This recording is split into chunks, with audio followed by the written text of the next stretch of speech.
Train की जो पिछली क्लास थी उसके अंदर जो हमने क्वेश्चन किए थे मोस्टली उसके अंदर हमने निकाला था टाइम।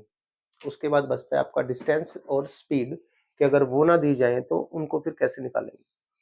तो प्रोसीजर आपको वहीं सेम रखना है। अगर हम इस क्वेश्चन को अंदर देखें तो इसके अंदर हमारे पास 5 चीजें हैं, डिस्टेंस 1, डिस्टेंस 2, S1, S2 और टाइम। तो अगर इन 5 क्वेश्चन को देखें तो एक मेन क्वेश्चन के अंदर हम 5 क्वेश्चन निकाल सकते हैं। टाइम निकाल सकते हैं, D1 निकाल सकते हैं, D2 निकाल सकते हैं, S1 निकाल सकते हैं, S2 निकाल सकते हैं। जो भी चीज उसमें मिसिंग है हम उसी को वहीं या X एज्यूम कर लेंगे, लेकिन फॉर्मूला हम यहीं रखेंगे और इसी से हम सारे क्वेश्चन सोल्व कर देते हैं। जैसे आपका पहला क्वेश्चन आपने किया था कि एक 400 मीटर लंबी ट्रेन 50 किलोमीटर पर आवर की चाल से चलते हुए किसी आदमी को पार करने में कितना समय लगाएगी। तो उसका आंसर आपका आया था 144 बाई 5 सेकंड। अब इस क्वेश्चन में मान लेते हैं कि उसने हमें टाइम सॉरी डिस्टेंस नहीं दिया है। तो यहाँ क्वेश्चन आपका बनेगा कि कोई ट्रेन, एनी ट्रेन जिसकी स्पीड है 50 किलोमीटर प्रति घंटा और वह किसी व्यक्ति को या पेड़ को पार करने में 144/5 सेकंड का समय लगाती है, तो ट्रेन की लेंथ क्या होगी। तो सेम रखेंगे, ट्रेन की लेंथ नहीं है तो हम उसे x एज्यूम कर लेते हैं। स्पीड आपकी वही रहेगी 50, वही मल्टीप्लाई 36/10 और इज इक्वल टू टाइम 144/5। जब आप इसे सोल्व करेंगे तो एग्जैक्टली आपका जो x का आंसर होगा वो आ जाएगा 400 मीटर। इसके अंदर आपको किसी भी चीज को बदलने की आवश्यकता नहीं होगी, डायरेक्टली आपका आंसर मीटर में ही खुद आ जाएगा। तो ये निकाला आपने डिस्टेंस। नेक्स्ट क्वेश्चन था आपका कि एक 500 मीटर लंबी ट्रेन है, प्लेटफॉर्म को पार करती है। अगर मान ली बाई द वे इसमें या तो ट्रेन की लेंथ ना दी जाए या प्लेटफॉर्म की लेंथ ना दी जाए तो हम उसी की जगह पे x एज्यूम कर देंगे यहाँ। तो आपकी इक्वेशन हो जाएगी x plus 600 divide by 60 multiply वही 36/10 और इज इक्वल टू आपका आंसर आया था 66। तो इससे आप x की वैल्यू जो निकालेंगे वो आपकी ट्रेन की लंबाई होगी।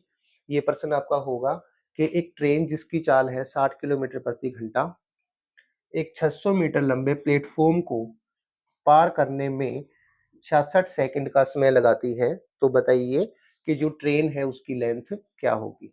तो इसी फॉर्मूले से आप इसकी लेंथ को भी सोल्व कर सकते हो।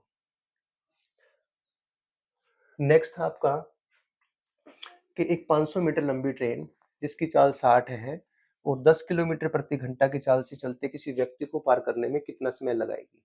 इसमें हम इस प्रश्न को चेंज कर देते हैं कि एक 500 मीटर लंबी ट्रेन जिसकी चाल हमें नहीं पता, 10 की चाल से चल रहे सेम डायरेक्शन में किसी व्यक्ति को पार करने में वो 66 सेकंड का समय लगाती है, तो बताइए ट्रेन की स्पीड क्या होगी। तो हम इसी में सिर्फ x पुट कर देंगे, डिस्टेंस वहीं आपका 500 है, ट्रेन का नहीं पता तो यहां ले लेंगे सिर्फ हम x माइनस 10 मल्टीप्लाई वहीं 36/10 और आपका आंसर था 36। तो कंडीशनली एक 500 मीटर लंबी ट्रेन 10 की स्पीड से चलते किसी व्यक्ति को 36 सेकंड में पार करती है, तो उस ट्रेन की चाल क्या होगी, उसकी स्पीड आपको बतानी है। तो कंडीशनली जब आप इसे सोल्व करेंगे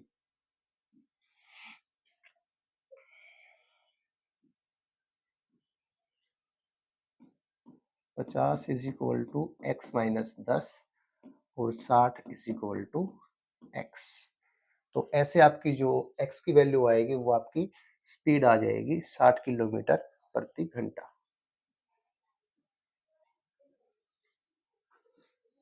ऐसे ये क्वेश्चन था, इसके अंदर भी यदि आपको स्पीड डिफाइन करनी हो तो हम जिसकी भी स्पीड निकालेंगे उसी को x मान लेंगे।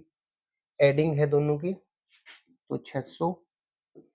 बाय द वे इसकी स्पीड आपको निकालनी है तो x प्लस 80 मल्टीप्लाई वही 36/10 और क्रॉसिंग टाइम आपको दिया जाएगा 216/13। तो किसी भी क्वेश्चन के अंदर जब आपको स्पीड, डिस्टेंस या टाइम कोई भी निकालना हो तो इसी फॉर्मूले के अंदर पुट करेंगे, जो वैल्यू गिवन है उसको रख लेंगे और जो फाइंड करनी है उसकी जगह पे आप एक्स एज्यूम करेंगे तो उसकी वैल्यू फाइंड आउट हो जाएगी आपकी।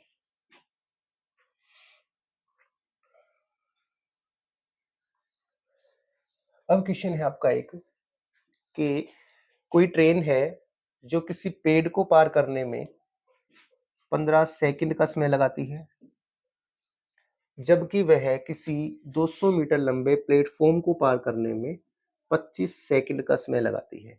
इसको आप अपने फॉर्मूले से भी कर सकते हो और सिंपल तरीके से भी कर सकते हो। तो पहले देखते हैं फॉर्मूले से कैसे करेंगे आप इसको। एक ट्रेन है जो वो जब किसी पेड़ को पार करती है तो लेती है 15 सेकंड का समय, और जब वह ट्रेन किसी प्लेटफॉर्म को पार करती है तो लेती है 25 सेकंड का समय। मान लीजिए कि जो आपका ट्रेन है वो, तो उसकी जो डिस्टेंस है वो x है, तो x मीटर का डिस्टेंस ट्रेवल होता है 15 सेकंड के अंदर, तो यहां से आपकी स्पीड आ जाएगी। और x प्लस 200 मीटर का जो डिस्टेंस है वो कवर होता है 25 सेकंड के अंदर, तो यहां से भी आपकी ट्रेन की स्पीड आ जाएगी। तो दोनों को इक्वल कर देते हैं, पहली स्पीड ट्रेन की और इज इक्वल टू दूसरी स्पीड ट्रेन की, क्योंकि ट्रेन एक ही है। जब इसे सोल्व करेंगे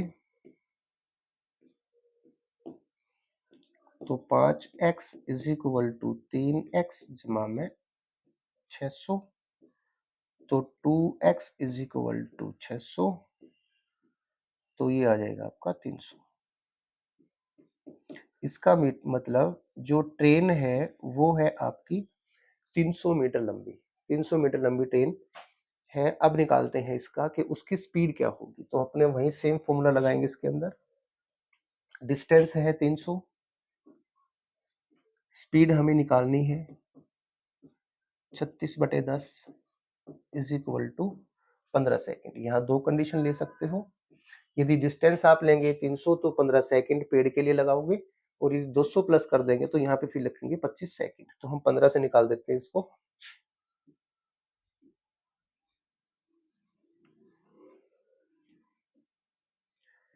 तो x is equal to 72 kilometre प्रति घंटा, ये आपकी अपने आप आ जाएगी स्पीड। तो इसके अंदर दो ही क्वेश्चन होते हैं, या तो आपको उसकी डिस्टेंस बताना होता है या लंबाई बतानी होती है ट्रेन की, और दूसरा बताना होता है कि उसकी स्पीड क्या होगी। अब यदि हम इसको कंपैरिजन मेथड से करें तो x जो डिस्टेंस है वो ट्रेवल होता है 15 सेकंड में, x प्लस 200 जो होता है वो होता है 25 सेकंड के अंदर।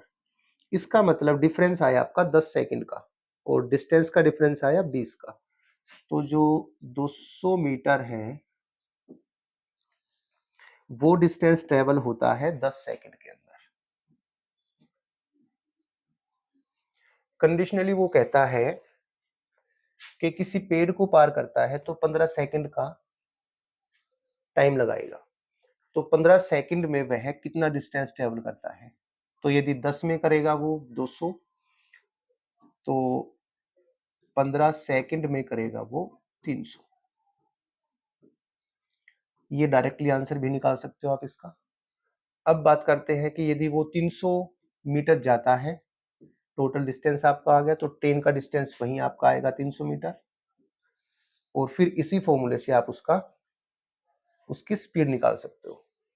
या कंडीशनली अगर यहाँ से भी स्पीड निकालनी है तो यहाँ से भी स्पीड आ जाएगी, क्योंकि डिस्टेंस आपका है 200 मीटर का, और जो सेकंड है वो है आपकी 10 सेकंड।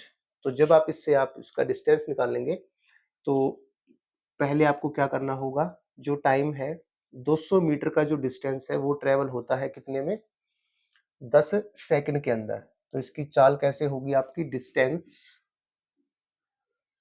अपॉन में 10।